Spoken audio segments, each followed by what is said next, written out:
자, 안녕하십니까. 자, 2023년도 국회 사무처 경제학 해설 강의를 시작하도록 하겠습니다. 먼저 미시경제학 파트 살펴보도록 하겠습니다. 자, 1번 문제 보도록 할게요. 자, 수요의 가계타로성과 관련된 문제가 출제가 됐습니다. 자, 옳은 것만 골라보세요 나와 있는데, 기울기가 마이너스인 선형 수요곡선, 선형 수요곡선 같은 경우는 모든 점에서의 탄력성이 다르다 그랬어요. 그렇죠? 그래서 이 점에서 중점을 기준으로 이 중점 왼쪽은 탄력성이 1보다 큰 구간이고요. 이 중점은 탄력성이 1인 점이고요. 이쪽은 탄력성이 0보다 크지만 1보다 작은 구간이에요. 그래서 이 점은 또 어떻게 돼요? 이 점은 탄력성이 무한대가 되고요. 이 점은 탄력성이 0이 되죠. 그래서 탄력성은 0에서 무한대 사이 어떤 점도 가질 수가 있다. 그래서 요 기억 맞는 진술이 될 것이고요. 그 다음에 직각삼곡선. 직각삼곡선 어떻게 돼요? 두 재화의 어떤 재화의 총 지출액이 상수로 고정되어 있는 케이스 아닙니까? 상수로 고정되어 있는 거예요. 상수예요. 그럼 이때는 모든 점에서의 수요의 가계탄력성이 1로 일정하죠. 모든 점에서 탄력성은 동일하다. 맞고요. 그 다음에 디귿. 수요의 가계탄력성은 수량 변화가 원인 변화다? 아니죠. 가격 변화가 원인 변화죠. 가격 변화. 그래서 가격이 1% 변동했을 때 수요량이 몇 % 변동하는 거기 때문에 가격의 변화율이 분모로 되는 거고요. 수요량의 변화율이 분자가 되니까 가격이 독립변수란 말이야. 이게 원인 변수가 되는 겁니다. 그 다음에 틀렸죠. 그래서 디귿이 틀렸고요. 그래서 기억과 디귿 내용만 맞기 때문에 정답은 2번이 되겠습니다. 자, 2번 문제 보도록 하겠습니다. 2번 문제는 이제 보조금과 관련된 문제가 출제됐습니다. 그래서 수요함수, 공급함수 주어져 있고, 그 다음에 정부가 생산자에게, 공급자에게 생산량 단위당 30만큼의 보조금을 지급했을 때 그 지출총액, 보조금의 지출총액과 보조금으로 인한 후생 손실은 어떻게 될 것인가? 그 비율을 물어봤어요. 그럼 만약에 보조금 지급 이전 보도록 할게요. 이전이면 이 수요함수와 공급함수가 일치하는 점 찾아보기 위해서 균형을 찾기 위해서 100-2분의 1Q 하고요. QD 하고 40 더하기 4분의 1Q 요렇게 정리를 하잖아요. 자, 그러면 여기서 얘가 이제 4분의 3Q는 30이 되잖아요. 그래서 Q는 어떻게 돼요? 80이 나오고요. Q는 80 나오고, 그 다음에 Q 이걸 이제 수요함수 공급함수에 대입하잖아요. 그럼 가격은 60이 나와요. 60이. 이게 이전이고요. 자, 이후 보조금 지급 이후 보조금 지급하게 되면 P가 어떻게 바뀝니까? 이제 이 절편값이 이제 보조금 지급하면 생산자가 최소한 받고자 하는 금액이 단위당 보조금만큼 떨어지기 때문에 이 절편값이 어떻게 돼요? 30만큼 떨어질 거 아닙니까? 30만큼 보조금 지급하니까 P는 10 더하기 4분의 1 Q가 될 거라고요. 그래서 보조금 지급 이후 보도록 할게요. 이후는 100-2분의 1 Q 이 수요함수하고 공급함수 10 더하기 4분의 1Q 대입하잖아요. 그럼 4분의 3Q는 90이 된단 말이야. 90이. 그래서 생산량 계산해보면 Q는 120이 나오고요. 120이 나오고 이때 균형 가격은 뭐가 된다? 40이 나올 거예요. 40이. 오케이. 자, 그러면 여기서 요 새로운 이 균형 가격이 40이 되는데 요 균형 가격 무조건 소비자 가격이 된다 그랬죠. 소비자 가격. 균형 가격은 얘가 소비자 가격이 되고요. 소비자는 시장에서 이 가격을 내고 있고요. 생산자는 정부로부터 보조금 받잖아.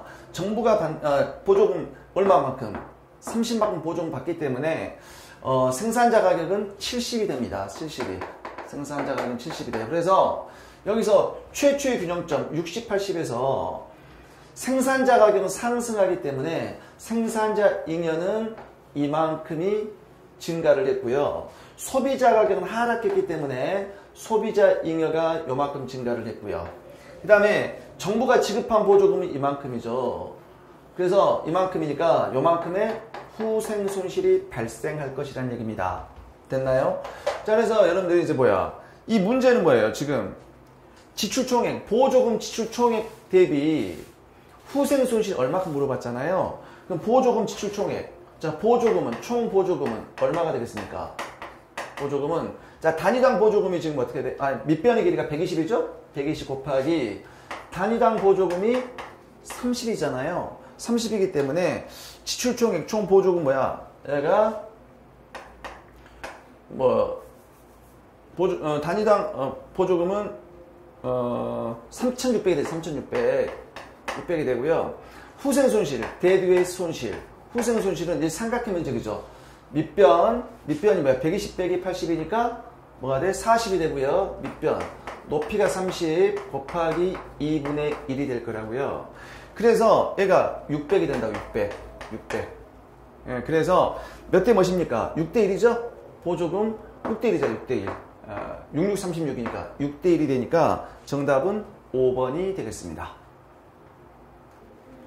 자, 3번 문제 보도록 하겠습니다. 자, 얘는 무차별곡선 이론과 관련된 소비자 이론이 출제가 됐는데 너무 쉽게 출제가 됐어요. 그렇죠? 그래서 XJ, YJ 소비를 통해서 효용을 얻고 있으며 A의 무차별곡선 원점에 대해서 볼록하다는 한계 대체율이 체감하는 하고 있고요. 효용 극대화하는 예산선 위의 최적 소비점에서 XJ와의 한계 효용은 자, MUX라는 얘기죠. MUX는 뭐가 돼? 2가 되고요. 2가 되고 자, XJ 가격은 3분의 1. 그러니까 XJ 가격은 3분의 1이고요. 그 다음에 YJ 가격은 2분의 1이야. 그럼 두 제와의 상대 가격은 어떻게 됩니까? 얘는 3분의 2가 되겠죠. 3분의 2가 돼요. 자, 보기에서 옳은 것만 골라보세요. 나와있죠. 그럼 먼저 기억. 자, YJ 한계이 4라면 자, 그러면 XJ와의 한계 유형이 있고 YJ와의 한계 유형, 이게 한계 대칭 아닙니까?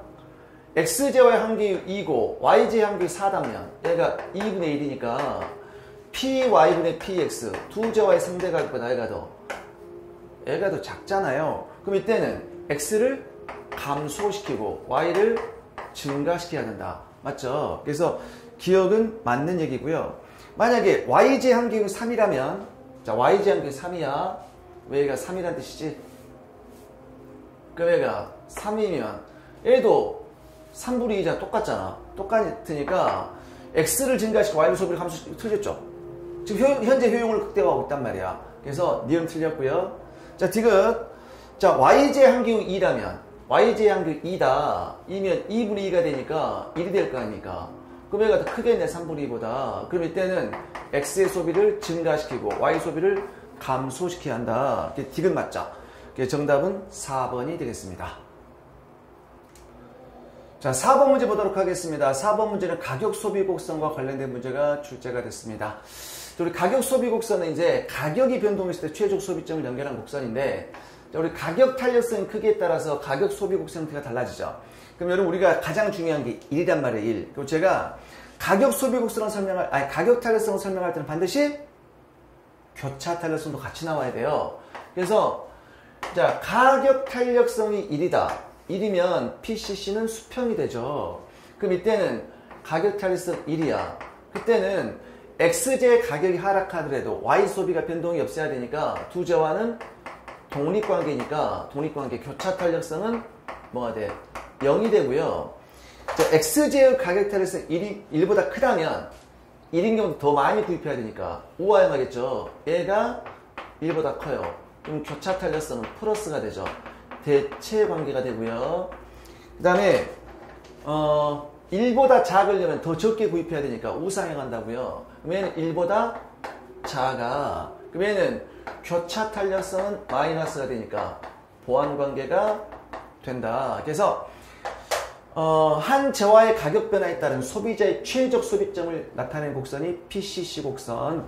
즉 뭐냐면 PCC는 어떤 X재화를 기준으로 보게 되면 어떤 X재화의 가격이 변동했을 때 최적 소비점을 연결한 곡선이 PCC 맞고요. 수평축의 X제의 수요의 탄력성이 수평축의 X를 표시했다 그 얘기지. X제의 수요의 가격 탄력성 1이라면 PCC는 수평되고요. 그 다음에 탄력성이 1보다 크다면 PCC는 우하향하죠. 우상향 틀렸죠. 우상향 틀렸기 때문에 기억과 니은만 정답이 되겠습니다. 정답은 3번이 되겠습니다. 자, 5번 문제 보도록 하겠습니다. 5번 문제는 이제 보통 수요성과 보상 수요성과 관련된 문제가 출제가 됐어요. 그래서 어떻게 한겠죠? 상상! 그렇죠. 정상, 보상 갚아라. 그러니까 정상제 같은 경우는 정상제는 보상이 더 가파르고 열등제는 보통이 더 가파르다. 그렇게 됐어요. 그쵸? 그래서 이거 보시면 이거죠. 봐보세요. 대체 효과만을 반영한 게 보상 수요곡선이고 가격 효과를 모두 반영한 게 보통 수요곡선인데 여기서 XY 해갖고 X제 가격이 이렇게 하락했고 이렇게 있고 이거 대치 관계 아닙니까? 대치 효과? 이렇게 그러면 여기까지만 관계 뭐야? 대치 효과 이게 보상 수요곡선이라고요. 그럼 정상제라면 가격 효과를 반영한 게 여기까지란 말이야. 이게 소득 효과니까 정상제라면 여기까지가 보통이라고요. 그럼 정상제 같은 건 어떻습니까? 동일하게 가격이 하락했을 때 대체 효과만 따지면 수요가 요만큼 증가, 가격 효과 따지면 수요가 더 대폭 증가하니까 보통이 더 완만해. 보상이 더 가팔라. 그래서 보통이 더 기울게 더 가파르다? 땡! 틀렸죠. 그 다음에 열등제, 기펜제가 아닌 열등제입니다. 자, 열등제는 대체 효과에서 소비량이 요만큼 늘어났어. 기펜제가 아니니까. 그럼 열등제니까 소득 증가 수요가 감소하니까 어디까지? 여기까지 수요가 다시 감소할 거라고요. 그러면 이게 소득 효과죠? 소득 효과니까 가격 효과를 반영한 거 요거밖에 안 돼. 그럼 요 가격 효과가 바로 보통 수요곡선이라고요. 그러면 동일하게 가격이 하락했을 때 대체 효과 수요가 요만큼 늘어나지만 가격 효과는 찔끔 늘어나. 그러니까 어떻게 돼요? 보통이 더 가파르겠죠. 보통이 더 찔끔 늘어나니까. 그래서 보통 수요곡선 우하향하죠. 보상 수요곡선 우상향 아니죠. 보상도 우하향합니다. 둘 다 우하향한다고요? 틀렸고요. 자, 이때는 보통이 길기가 보상이 길기보다 더 가파르다. 맞죠? 열등제일 때 보통 가격 효과를 반영한 보통 수요곡선이 더 수요가 적게 늘어나니까 더 가파르다. 맞고요. 기펜제 같은 경우는 이제 기펜제는 대체 효과에 의해서 어떻게 돼요? 요만큼 수요가 늘어나니까 보상 수요곡선 우하향하죠. 그런데 소득 효과에서 수요가 이만큼 줄어. 그래서 오히려 가격 효과의 수요가 오히려 가격 하락 수요가 감소하니까 얘는 수요부추 위배되는 거 아닙니까? 그래서 보상 수요곡선은 우하향하지만 보통 수요곡선은 우상향하는 수요부추 위배되는 거 아닙니까? 그리고 디귿과 이을만 정답이 되겠습니다.